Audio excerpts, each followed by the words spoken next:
Hey everyone, Sal here, and we're going to do another unboxing. This time, not Fit related, but Idolmaster related. For the release of the new game Stella Stage is upon us. For those of you who don't know, I am actually a fairly large Idolmaster fan, even though it's not very displayed well on my channel, for the most part. So much so that I'm actually going to give a little debrief about it. So basically, I've been following the series since its release in the arcades all so many years ago, and I anxiously waited to play it. Issue was when it did come to home consoles, it was an Xbox exclusive. But boy, did I take the dive when it finally showed up on PlayStation consoles. So much so that, well, as you can see, I bought the collector's edition of Stella Stage. This is actually an ongoing occurrence for ever since it reached the PlayStation platform. I have actually gone ahead and bought every single special edition since then. Starting with the Idolmaster 2, which was its first debut on Sony's platform. Well, sans the PSP game, which I also have. It's just not here because it was a standard edition. So, Idolmaster 2 Special Edition came with a DVD box to hold the anime. Obviously, the game came with a graveyard for you and the first Blu-ray of the anime.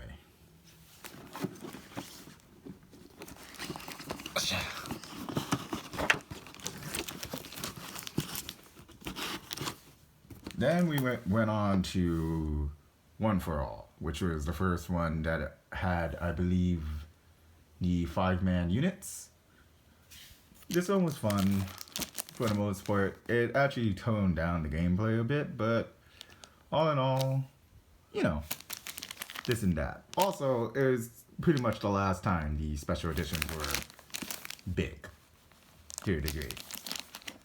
The last game in the series before this latest entry was Platinum Stars, which was its first upgrade into using newer character models and a graphics engine. This one dumbed down the gameplay immensely into what it is now, which is basically a glorified rhythm game. And yeah, still, the use of actually being able to train everybody instead of a select few throughout your thingy is good, but like One for All, there was no real end to the game. You just kept going. And now we're finally here on Stella Stage, which is the unboxing for today. Give me a second, I need to get the wrapper off. So, be right back. Okay, now that the wrapper is off, we're going to take a gander into the contents of the game. Obviously, like most special editions, it comes with I don't know what these are actually called. Those little book covers to protect the game itself. And obviously, I don't know why there was a hair inside of it. Obviously, the sleeve itself is just going to mirror the box. So as you can see, hardcover. Oh, it's actually different on the back here. Pretty. In case, this one actually opens like a book, thankfully. So the contents are in the game itself, which I'm going to be playing probably already into the playthrough when this unboxing comes up. The other contents are as follows. We have our Namco Pro Namco Angels lanyard for, you know, holding on to your ID cards and whatnot. So that's neat. We have a Namco Pro pin for, wow, my nails are dirty. For, you know, this and that. Pins are neat. I actually stopped collecting pins a long time ago, so it's weird to have one now. Um, this is, let me check. This is actually a DLC code, so I'm not gonna show the back of it. We have the drama CD that comes with it. Obviously the cast and the new girl from Kudoi Pro. So there's that. It's, I don't know what that is. And the little make-believe magazine thing that's pretty much talking about the history of the idols, their backstories, all that jazz. Mini interviews. And the thing I always use from every collector's edition, the calendar. This one being for 2018. This is actually kind of beneficial because when the 2017 calendar ran out, the first thing that popped in my head was I need a new calendar. It's kind of silly. The calendar seems actually different this time. Give me a second. Okay, the calendar is actually really different this time. It's actually pretty neat. So, from what I noticed, we have this right here, which is actually the date and month.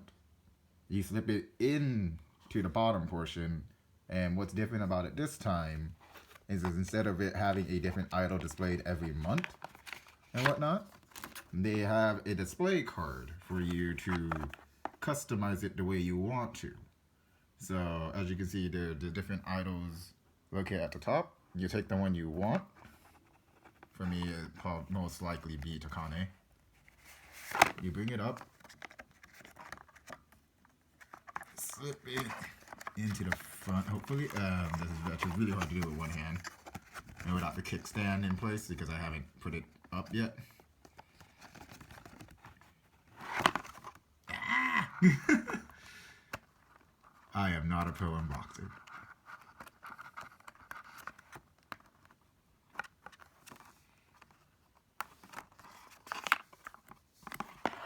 You slide it in place, and you put, well, obviously I'm not going to dig out the current December, considering the month's almost over. It's going to swap over to January soon anyways. And you slide this in, and that's the calendar for this year. As soon as I get it working.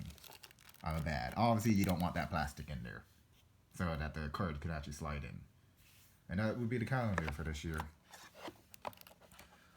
So,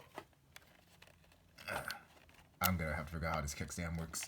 In any case, contents spewed out. This is the collector's edition for this year. Is it really worth it? Only if you're like a diehard fan, I suppose. It doesn't really have anything completely useful, sans the lanyard and the calendar this time around. But, you know, it's all about that fanfare to a degree. So, without further ado, I'll probably see you guys in the playthrough. And I hope you enjoyed this unboxing, even though it was a very strange one indeed. Catch you later.